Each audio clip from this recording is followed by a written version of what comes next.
Hello and welcome to Authentic Parenting. Happy New Year! This is the first episode of 2026.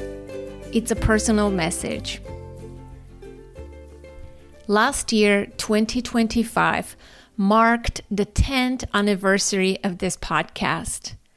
I had so many wonderful ideas and plans to celebrate this milestone, but life circumstances got in the way and I wasn't able to carry out what I had envisioned. So we moved forward with the year and our regular programming. But 10 years is not a small thing. It's a big milestone. And I realized I can't just gloss over it, mention it a few times in passing, and move on. I cannot not honor it. I want to pause and reflect on the journey, the history, the process, because in our fast-paced, accelerated, go, do culture, where everything is constantly changing, and there is an overload of content and information, important things can easily go unnoticed. And this feels important. It is important. As I say this, you might notice if there's something in your own life that you've been moving past too quickly, something that deserves a pause. I am the type of person who is quick to adopt, pivot if necessary, and not hold on to things unnecessarily. How I envisioned celebrating the 10th anniversary didn't happen. But you know what? I can reinvent and celebrate in a whole new way. Life circumstances sometimes prevent us from celebrating in the way we imagined. What matters is not doing it right, but finding a way to honor what matters. So I decided to dedicate the entire month of January to celebrating and commemorating this incredible 10-year journey. This personal message includes reflections on the 10-year journey, a few lessons I have learned along the way, and concludes with the Authentic Parenting Manifesto. I'll also tell you what's coming in January and how we structured the month because it's different. Instead of our weekly episode release, we will have 3 special episodes per week. So throughout January, I'll be sharing 10 hand-picked special episodes from the archive. Some milestone episodes like the 100, 200, and 400, an earlier 10-minute conversation with my daughter before she was turning 10, and some other meaningful ones. For each episode, I'll record a new introduction, sharing reflections and commentary, what was happening then, what I see now, and what has stayed the same. If you are a new listener, you'll experience these episodes fresh. If you've been here for a long time, I hope you'll rediscover something new. For me, listening back felt like stepping into a time machine, and I hope it feels that way for you too. As part of preparing for this month, I went back and re-listened to many older episodes.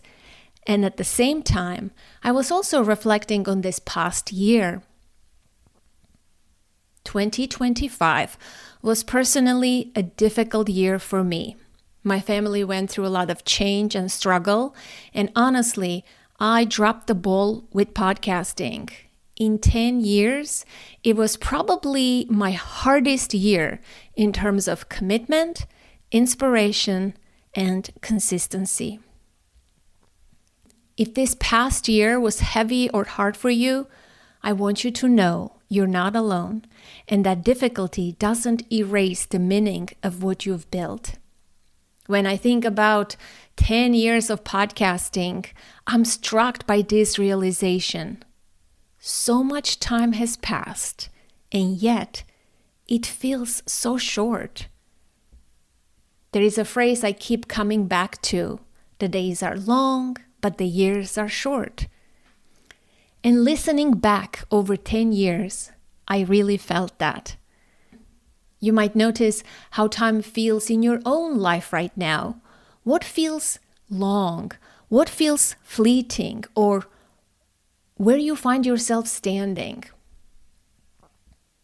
Podcasting is such an interesting vehicle. I don't always feel the growth or the passage of time until I go back and replay an old episode, and suddenly I am transported into a different time, a different place, reconnecting with a younger version of myself. It's truly a time machine. Growth is often invisible while we are living it. It becomes clear only in hindsight. One of the most surprising things I noticed when listening back is that my core message hasn't really changed. The lessons about living authentically, about parenting, trauma, growth, and healing, they've been there from the beginning. It made me wonder, what has stayed steady in me? And it might make you wonder the same about yourself. In my mind, I feel like I've changed so much. And I have.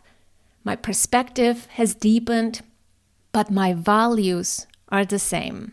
There are universal truths about parenting and being human that we can return to again and again. Change doesn't always mean abandoning what came before. Sometimes it means deepening into it. Continuity can feel grounding rather than limiting. If I had to name one major lesson from this entire decade, it would be this. We don't need to heal hard. We live in a time where personal development has become a task, a project, almost an identity. And while growth and awareness matter, we can go too far. If you feel tired from trying to fix yourself, maybe this is your permission to soften, to live, not perform your healing. I don't want us to turn our lives or our children into projects we endlessly rework, chisel, and polish. Parenting doesn't need to be perfected. Healing doesn't need to be pursued with pressure. Living organically in relationship matters more than relentless self-improvement. Not everything needs to be examined under a microscope, analyzed, or labeled. You might notice where effort has replaced ease and where life could be allowed to unfold a little more naturally. Over 10 years, this podcast has been a playground for creativity and experimentation for me. I experimented constantly on air coaching calls, compilation episodes, listener interviews, Ask Me Anything formats, special collaborations, AI experiments, year in review traditions. I changed the name, the music, the cover art, the format many times. And the lesson here is simple. Don't be afraid to create, experiment, change, or let things end. Projects have life cycles. Creativity is fluid. You don't have to commit to something forever. Let it evolve. Enjoy the process of creation and not worry too much about the outcome. Experimentation, change, and even endings are signs of creative health. Reinvention is not failure. It's responsiveness to life. If something in your life is shifting or completing, maybe it's not a failure. It's a natural ending. 10 years. I still can't quite believe it. It's incredible. I often joke that I have 3 long-term commitments in my life. my marriage of 23 years, being a parent for 17 years, and this podcast of 10 years. This podcast has always been about community. Even from the very early days, I have connected with listeners, held support groups, hosted live events, co-created episodes with listeners, formed friendships, shared real-life moments. This has never been abstract for me. It's deeply relational. So, thank you. Whether you've been here from the beginning or you're new, thank you for listening, for reflecting, for growing alongside me. This month is about honoring the journey, yours and mine. And I'm really glad you're here for it. I want to end with something that is very special and meaningful to me. The Authentic Parenting Manifesto, recited by listeners from around the world. May this manifesto become your North Star in 2026 and remind you of what's important. Cheers. I choose authenticity. I listen to my heart. It knows the truth. I listen with my heart to the world around me. I believe in the goodness of my child.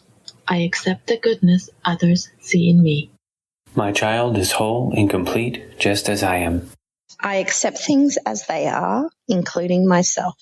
I listen to my body. It holds the key to my well-being. I am in awe of its infinite wisdom. I care for my child as I care for myself. I take responsibility for my emotions.